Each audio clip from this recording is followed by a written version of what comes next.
Imaginez la scène. Des millions de personnes à travers le monde, les yeux rivés sur leurs écrans de télévision, tandis que les caméras se concentrent sur le corps d'un pape décédé, allongé sur un catafalque orné. 3, 4 jours se sont écoulés depuis l'annonce de sa mort. Et vous, qui comprenez un peu de biologie, vous vous demandez « Comment est-il possible qu'il paraisse si serein, si intact ?» C'est une question que peu osent poser à voix haute. Peut-être par respect, peut-être par malaise. Après tout, la mort n'est généralement pas un sujet de conversation à table.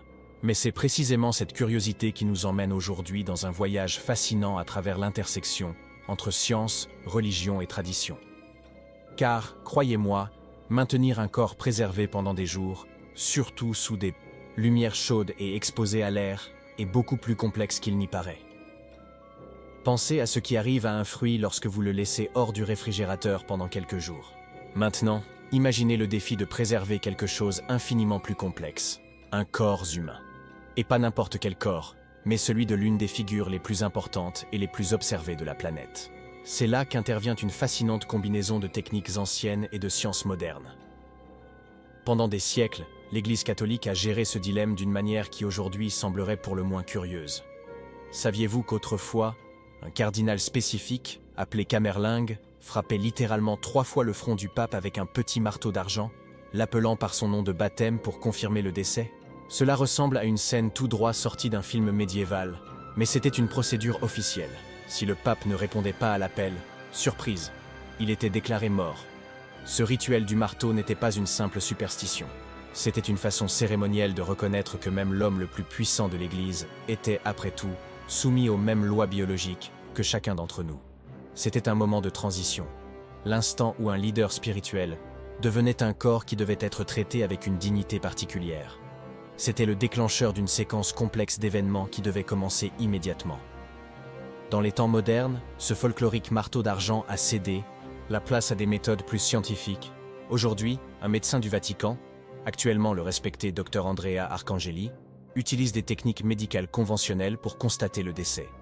Les électrocardiogrammes ont remplacé les coups de marteau, mais le poids symbolique reste intact. La cérémonie a évolué, mais sa signification demeure la même. Reconnaître officiellement que le pape a quitté ce monde. Mais c'est précisément à partir de ce moment que commence notre histoire la plus intéressante. Car pendant que les cardinaux entament les préparatifs du conclave qui élira le prochain pontife, une bataille silencieuse contre le temps et la nature débute dans les coulisses du Vatican. Parlons sans détour. La mort n'est pas un événement, c'est un processus. À l'instant précis où le cœur s'arrête, le corps entame une transformation irréversible. C'est comme une usine entière qui perd soudainement son énergie. Tous les systèmes commencent à défaillir en séquence. Sans oxygène circulant, les cellules paniquent. Et que font des cellules en panique? Elles libèrent des enzymes qui commencent à digérer leurs propres tissus. Oui, c'est exactement ce que vous pensez. Le corps commence à s'autoconsommer de l'intérieur vers l'extérieur. En quelques heures, la température chute, la peau change de coloration, les muscles se raidissent dans le fameux rigor mortis. C'est comme si le corps suivait une horloge biologique implacable, programmée pour retourner à la nature.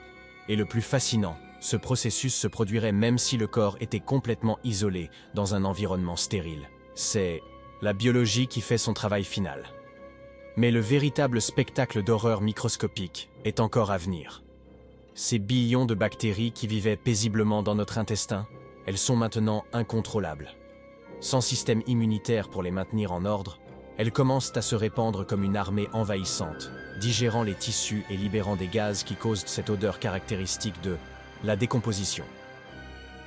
Ces substances, justement appelées putrescine et cadavérine, des noms qui semblent sortir d'un film d'horreur, mais qui sont des termes scientifiques officiels, commencent à s'accumuler. L'odeur qu'elles produisent est si distinctive que nos cerveaux ont évolué pour la reconnaître instantanément comme un signal de danger biologique. C'est pourquoi nous réagissons si viscéralement à l'odeur de la mort. C'est contre cette marche implacable de la nature que les spécialistes du Vatican doivent lutter lorsqu'un pape décède. Et ils n'ont que quelques heures pour agir avant que les changements visibles ne commencent à apparaître. La mission? Préserver le corps avec suffisamment de dignité pour que des milliers de fidèles puissent rendre leurs derniers hommages, souvent au cours de plusieurs jours de veillées funèbres publiques. Fascinant, n'est-ce pas? Ce défi de préserver les corps, en particulier ceux des leaders importants, n'est pas l'exclusivité de l'Église catholique.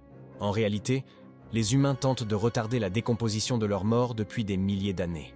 Les anciens Égyptiens ont élevé cela au rang d'art, en retirant les organes internes, en utilisant des résines naturelles et en enveloppant les corps dans des tissus spéciaux.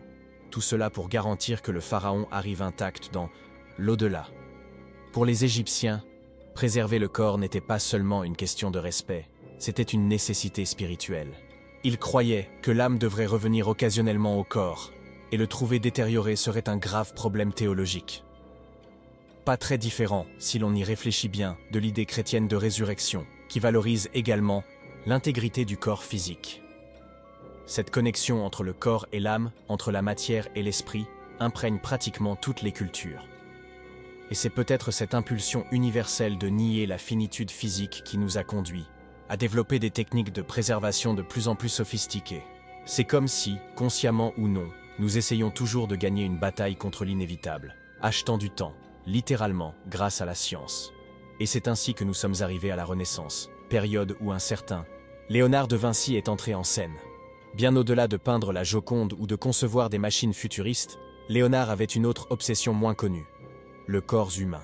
Il a disséqué des cadavres en secret, cartographié des organes et, plus important pour notre histoire, développé des techniques pionnières de préservation. Au lieu d'ouvrir complètement le corps, comme le faisaient les anatomistes de son époque, Léonard théorisa qu'il serait possible d'injecter des substances directement dans les vaisseaux sanguins pour préserver les tissus. Il voyait le système circulatoire comme un réseau de distribution. Un concept révolutionnaire qui a anticipé de plusieurs siècles ce que nous connaissons aujourd'hui comme la thanatopraxie moderne. Imaginez, alors que d'autres artistes se contentèrent d'observer des modèles vivants, Léonard étudiait la mort pour mieux comprendre la vie. Ses dessins anatomiques révèlent non seulement une précision scientifique incroyable, mais aussi un profond respect pour le corps humain. Une révérence qui, curieusement, fait écho à l'approche actuelle du Vatican pour le traitement des corps papaux. Mais le véritable bond significatif dans la science de la préservation ne viendrait que des siècles plus tard, dans un contexte complètement inattendu. La guerre de sécession américaine. Au milieu de l'horreur de l'un des conflits les plus sanglants de l'histoire, est apparue une nécessité pratique. Comment renvoyer les corps des soldats morts à leurs familles, souvent à des centaines de kilomètres des champs de bataille? C'est dans ce scénario qu'est entré en scène Thomas Holmes, un médecin et chimiste qui a vu dans la tragédie une opportunité de perfectionner les techniques de préservation. Holmes a développé une formule chimique qui, une fois injectée dans le système circulatoire, retardait significativement la décomposition. On estime qu'il a personnellement embaumé plus de 4000 soldats pendant la guerre. Ce que Holmes a fait, sans le savoir, c'est démocratiser une pratique qui était auparavant réservée uniquement aux rois, aux papes et aux nobles. Il a transformé l'embaumement en une procédure standard, accessible aux familles ordinaires. Et, plus important encore, il a établi les bases scientifiques de ce que nous appelons aujourd'hui la thanatopraxie, la technique moderne de préservation temporaire utilisée au Vatican et dans les pompes funèbres du monde entier. La grande innovation de cette approche a été de remplacer le sang par un fluide conservateur, généralement à base de formaldéhyde. Cette substance, lorsqu'elle circule à travers les vaisseaux sanguins, pénètre dans les tissus et empêche l'action des enzymes et des bactéries responsables de la décomposition. C'est comme geler le temps, biologiquement parlant. Mais le formaldéhyde n'agit pas seul. Les liquides modernes de thanatopraxie sont des cocktails sophistiqués qui incluent également des anticoagulants, des colorants qui restaurent la coloration naturelle de la peau, des agents qui maintiennent l'hydratation des tissus et des bactéricides spécifiques. Tout cela est pompé à travers le système circulatoire, en utilisant une machine qui simule les battements cardiaques, réalisant, ironiquement, le rêve que Léonard de Vinci avait esquissé des siècles auparavant. Et c'est exactement cette technique que le Vatican emploie aujourd'hui. Sous la supervision du docteur Andrea Arcangeli, médecin-chef du Vatican, une équipe spécialisée réalise cette procédure avec une extrême discrétion et révérence. Il ne s'agit pas d'un embaumement permanent, comme celui qui a été fait pour Lénine ou Mao Zedong, dont les corps sont préservés depuis des décennies. L'objectif est plus modeste, garantir que le corps du pape reste dans des conditions dignes pendant les rituels funéraires, qui peuvent durer plusieurs jours. Le processus est beaucoup moins invasif que la momification égyptienne. Il n'y a pas de retrait d'organes, ni d'utilisation de matériaux exotiques. C'est une procédure relativement rapide, discrète et efficace. Le corps conserve son apparence naturelle, permettant aux fidèles de faire leurs adieux à leur leader spirituel avec dignité. Et tout cela se déroule en coulisses, loin des regards du monde, non par secret, mais par respect. Le résultat est cette image que vous avez peut-être déjà vue à la télévision. Le pape allongé dans ses vêtements cérémoniels, apparemment simplement endormi. La science moderne permettant un dernier service à la foi, une rencontre entre technologie et tradition, qui symbolise parfaitement comment l'Église catholique a navigué entre l'ancien et le contemporain au fil des siècles. Cet équilibre entre innovation et tradition est, d'ailleurs, une marque déposée du Vatican. La même institution qui préserve des rituels millénaires abrite également des laboratoires modernes et engage des experts de pointe. C'est un rappel que religion et science n'ont pas toujours besoin d'être dans des camps opposés. Souvent, en réalité, elles se complètent de manière surprenante. Dans le cas de la préservation des corps papaux, cette complémentarité est évidente. La science offre les moyens. La tradition fournit l'objectif. La chimie permet la préservation physique, mais c'est le symbolisme religieux qui donne un sens à la procédure.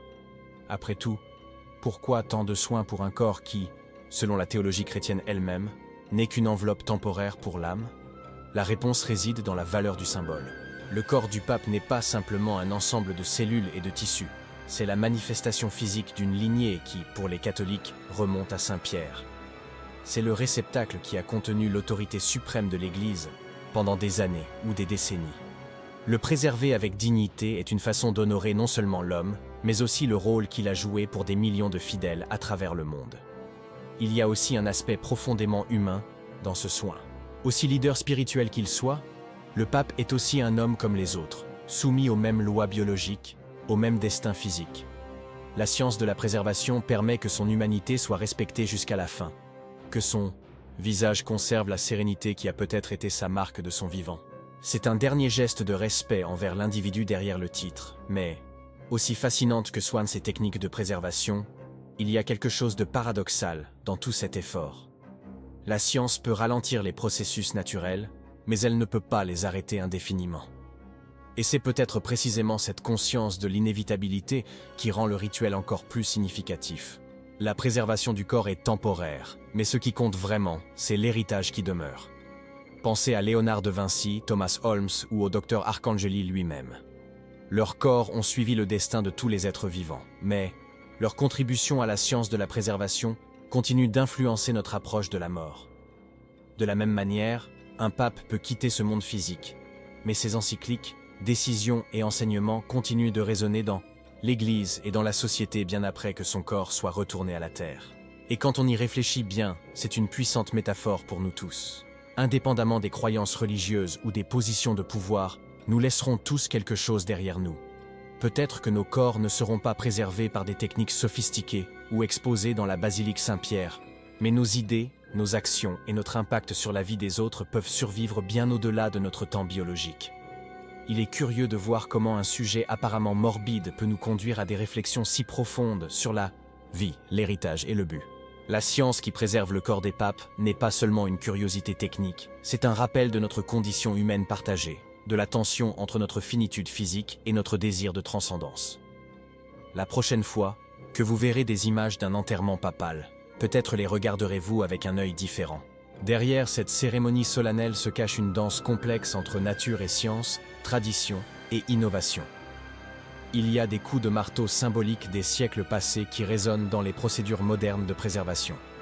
Il y a l'acceptation de la mort physique, combinée à la célébration d'un héritage spirituel. Et il y a surtout quelque chose de profondément humain, notre effort éternel pour donner un sens à la mort, pour la transformer d'une fin absolue en une transition significative. Que ce soit à travers la religion, la science ou simplement la mémoire, nous continuons à chercher des moyens de transcender notre condition temporaire sur cette planète. C'est peut-être cela le véritable miracle de la préservation. Non pas le fait de retarder les processus biologiques pendant quelques jours, mais le symbolisme de connecter passé, présent et futur à travers des rituels qui honorent ce que nous avons été et inspirent ce que nous pouvons devenir.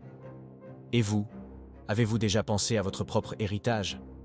Qu'est-ce qui restera, longtemps après que votre temps biologique soit arrivé à sa fin?